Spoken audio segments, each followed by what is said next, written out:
what you showed me. This is not what I saw. But I have enough sense to know that he's a man of his word and he cannot lie. And he promised me that he would bring me out and he would heal my body and he would bless me. Would you help me bless God in this place?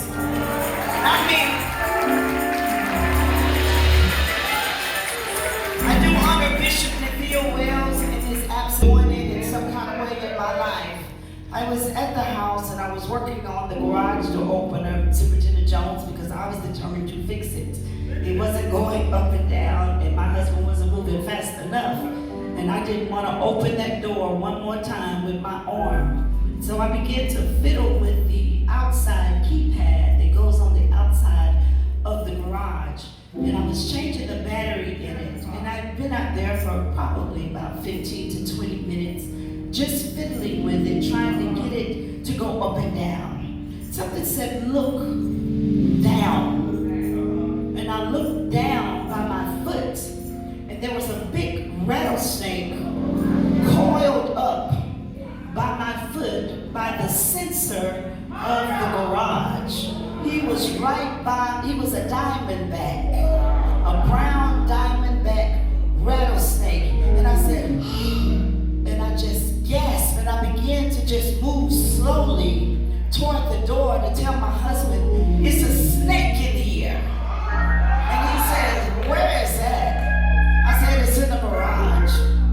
He said, and he came out, he said, oh my God. And it didn't register with me, Pastor Hendricks. I was on my way to Houston Friday night, and I thought about how close I came to get bit by a snake.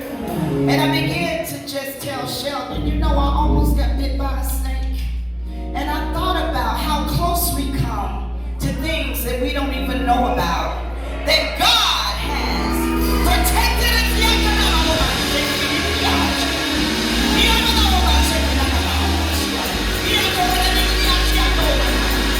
He protects us. My grandfather used to say, from danger seen and unseen. The snake had been there, but I didn't know it. And when they coil up like that, because I'm from the country, I know a little bit about snakes.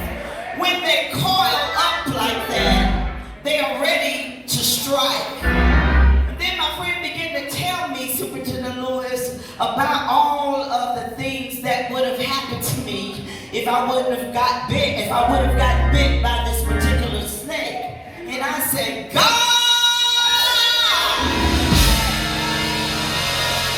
I thank you.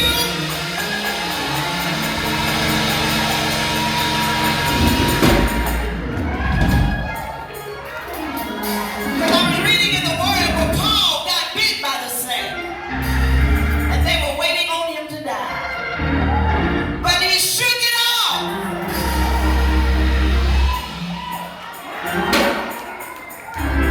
So I got a word for you all tonight. Shake it off. I know you came in here with it, but shake it. Shake it off. You can't